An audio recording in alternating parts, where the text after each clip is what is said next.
Okay, so, yeah, no time for intros. I was not expecting Lagoona to arrive so soon. I literally just, like, tore her out of the USPS packaging. Was not expecting her to arrive today because it's Labor Day. Mail usually doesn't arrive on Labor Day, but she's here.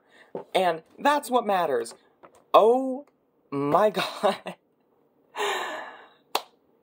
Anyway, before we get into her, be sure to hit that like button and subscribe. Turn on that bell notification so that you know when I post, because I do plan on keeping you guys up to date on, like, all of the new Monster High stuff as it comes out. Now, yes, I got Lagoona early off of eBay. She's the last doll that I got early off of eBay. So this is the last Monster High review for a while, and it's very fitting that it ended up being my favorite character because, well, we love Lagoona here.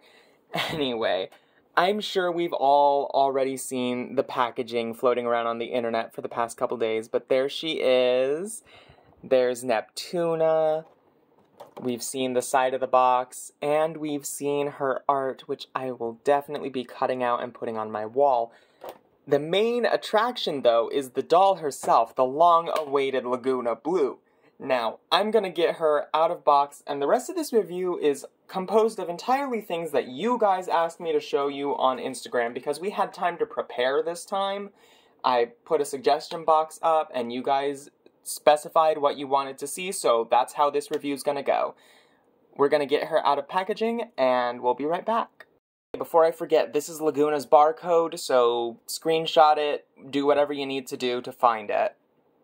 Alrighty, here she is out of box, and you guys are gonna be happy to know this is a full head of Saran hair. This is Saran, and obviously the blonde is Saran as well. Every single color in her hair is Saran. Also, she's a ponytail doll, so I don't know what we were expecting, but I will have to redo her ponytail to fix that up.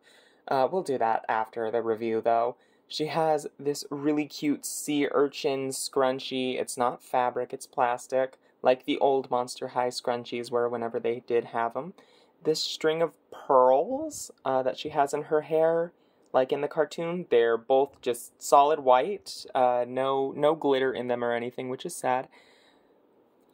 Oh my gosh, I am actually speechless. I was not expecting her to show up today at all, but here she is. I literally, like, went from getting her out of the mailbox to filming in, like, the span of a couple minutes. Like, oh my gosh. Okay, so her skin does have, like, a subtle bluish shimmer to it, so she's not, like, salmon pink. A lot of people were like, oh, she's just the same skin tone as Gigi from Gen 1. No, Gigi is, like, she's got, more gold undertone. But here's Lagoona. Solid pearl earring in one ear. I don't like the way that feels. This earring feels really weird, like kind of sandpapery. And this one is her fishbone earring, which is cute.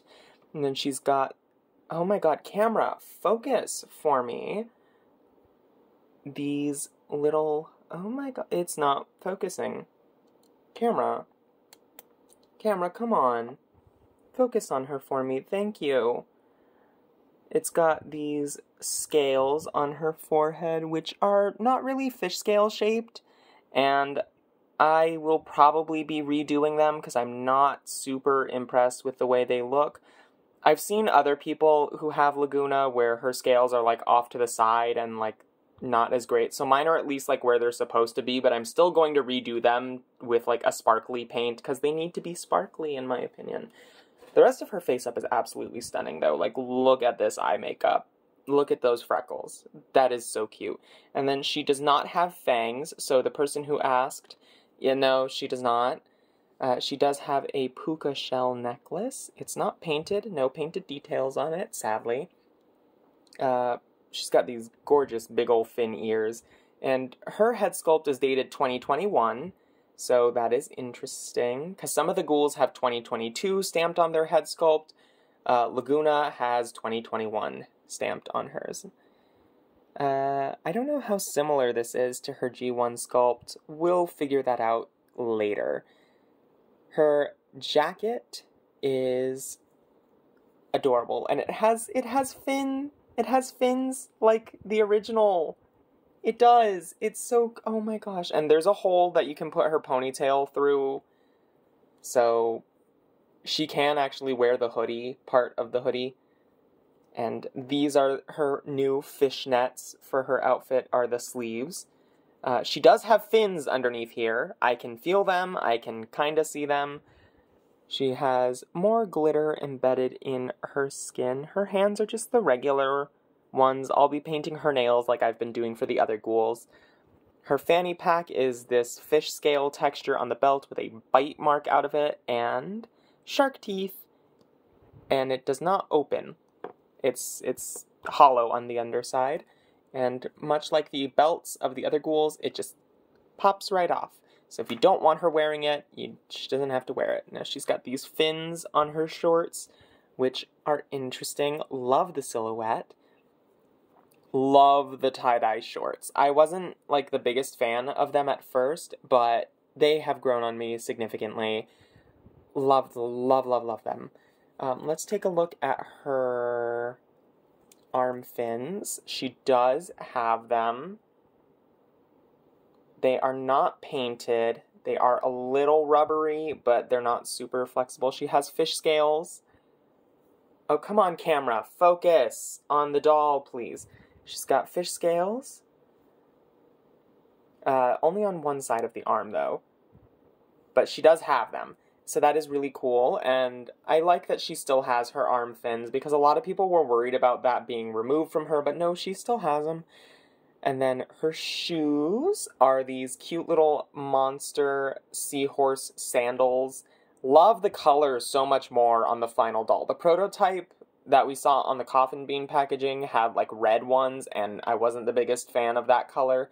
But this looks so much nicer. This looks so nice. So very nice. And then her legs are obviously the transparent, like, frosty blue. And her leg fins, which a lot of you were like, oh boy, they're molded on permanently. They're not. They are removable so that you can change her outfit. But, much like Gen 2, they have square pegs. And they click into place. Like, not an audible click, but, like, if I give them a tug, it takes a bit of... Like, you have to actually actively intend to remove them in order to remove them. This isn't like G1 where they'll just fall off from doing whatever. Also, the back of her, like, knees are not painted, so that is a little weird. But I'll get past it. Anyway, that is the doll herself. I know, I covered her, like, so fast. So very fast. She does not have a shirt underneath this. So, yeah, we're gonna go over her accessories, then I'm gonna wash her hair, give final thoughts, and dress her in her swimsuit, because she does come with that. So, be right back. So here she is in her bathing suit and her sunglasses, which have fish scales and fins on them. These are probably the best eyewear accessories to come with any of the G3 dolls. And I just dropped her eye coffin. Yeah. Okay, so she was holding it 2 seconds ago, but this is her eye coffin. Come on, camera. Focus. It is a clamshell with a little starfish on it. She actually has a camera on it as well. And there it is in the case. Lagoona probably has the chunkiest eye coffin case out of any of the ghouls. But I do like that her and Claudine are ones that have, like, actual cameras sculpted into them. Frankie's does not have a spot for the camera, like, the rear-facing camera to look out of, and it's so weird. Like, I don't know why they did that for Frankie, but the other ones seem to have, like, actual camera areas for their phones, so that's nice. Bathing suit, super simple, super easy to get on. No real complaints here. It's manufactured quite well, especially, again, for Mattel clothes. It's cute. I like it. I won't be keeping her in it, though, and I don't think that she can wear her other clothes over it, so that's a bummer. Now, for her bag, she has this neon pink clamshell, and much like the other bags, it opens. It's squishy plastic, so you can fit her accessories in there. Her accessories include this little package of goldfish crackers with G1 Neptuna on there, There's the nutrition label, no printing on the other sides, and that's the ring that she should be able to hold it from using her index finger. Yeah, like that. A lot of people thought it was like a carton of milk or something, and it's like, no, it's goldfish crackers. It's very, very obviously goldfish crackers. Come on. Come on, what milk carton have you seen that looks like this? Camera, please focus. Okay, well, those are... Oh wait, I still have two more, because she also comes with her bag of kelp crisps, which, much like Claudine's little bag of Howl Puffs, it's the same mold, different color, different printing. That's a reference to her school's out earring down there. Yeah, it's basically just like, you know, seaweed chips is what it's supposed to be. And then she has a hydro flask with a little mermaid tail handle. It opens. Can't really fit anything in there, but the lid does come off, so you can have her, like, drink from it. But other than that, those are her accessories. You can fit her bottle kind of in there. It doesn't go in all the way. Chips do go in most of the way. And this is too square to fit in there, so yeah. Next is her pet fish, Neptuna, who is so very different from G1. I thought these were ears in the leaked photos, but they are like eyebrow fins. It's so weird. These are so weird. So these are fins. They're not ears, thank God. She has interesting diamond-shaped scales along her body. And she has this little interesting tail, which is kind of flexible and transparent pink. And then she's got these little side fins as well as her dorsal fin. Interesting. Glad Neptuna beat the allegations of being dead, though, because a lot of people are like, oh my god, Neptuna's dead because Lagoona had a fish skeleton in her Haute Couture doll. Nope, she's right here. She was just getting plastic surgery. She can stand on her own, by the way, much like the other pets. I'm gonna go wash Lagoona's hair off camera, let you know how that goes, and then we'll give my final thoughts, okay? Okay, I'm sorry that this is, like, super rushed, but I have things that I need to cover at the end. So, yeah.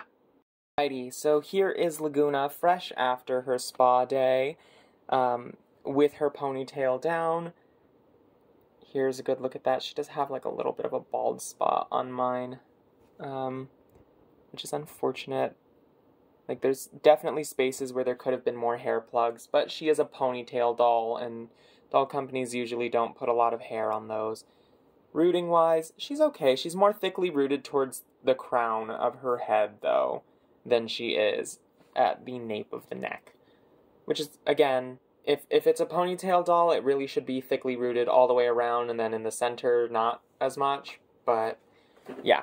And of course, it's saran hair, so it washed out really nicely. She does have a few flyaways, because it's got a slight texture to it, a slight wave, which is probably why a lot of people were thinking that it was going to be polypropylene, along with the fact that it's fantasy hair colors, and both Claudine and, I believe, Cleo also have polypropylene in their hair mixture, although allegedly Cleo is mostly saran. But Lagoona has a full head of saran, so that is nice. I don't have much else to say about her hair, but yeah, I'm gonna put it back in a ponytail once it dries a little bit more, and we're gonna cover the last few things on my docket before I give final thoughts. Okay, so she is redressed. Here she is with the hood up, by the way. It's really wonky, and I don't think I'll be putting her hair through it. But it is there, you can do that. So one of the things you guys wanted me to cover was how transparent are her legs exactly. And you wanted me to hold up a flashlight to it. So that's about as much as far as light travels through them. Like, they're translucent still, but they're not, like, they're not see-through. They're not see-through. They're like maybe the consistency of a jellyfish, which is okay.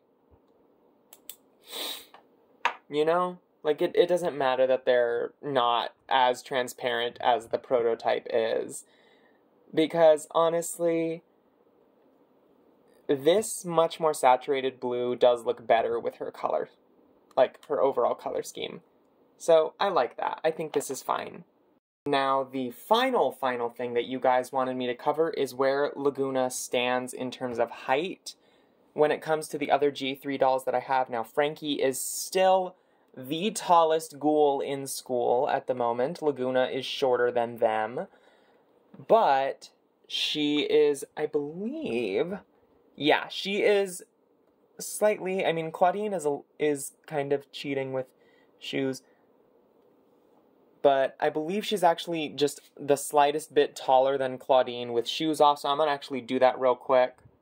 Everybody's shoes off, and actually, Lagoona is the same height as Nope, never mind. She is the tiniest bit taller. She's between Frankie and Claudine in terms of height. I was about to say, I think they're the same height. No, they are not. They are not the same height. It's not just like hair or anything. Like, if I press down, Lagoona actually just is slightly taller than Claudine. It's not by much, but it's enough of a difference for me to notice.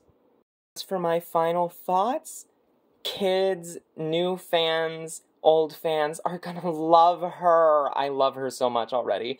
She is adorable. Oh my god. I have a feeling that we are going to be seeing a lot of Lagoona in the new play line. Maybe not at launch, but once sales come back, like, oh, she's gonna do well. She's gonna become a fan favorite. More so than she already was. Anyway, that is all that I have time for. Thank you guys so much for watching. I'm so happy that I got to share Lagoona with you. And I will see you all in the next video. Bye!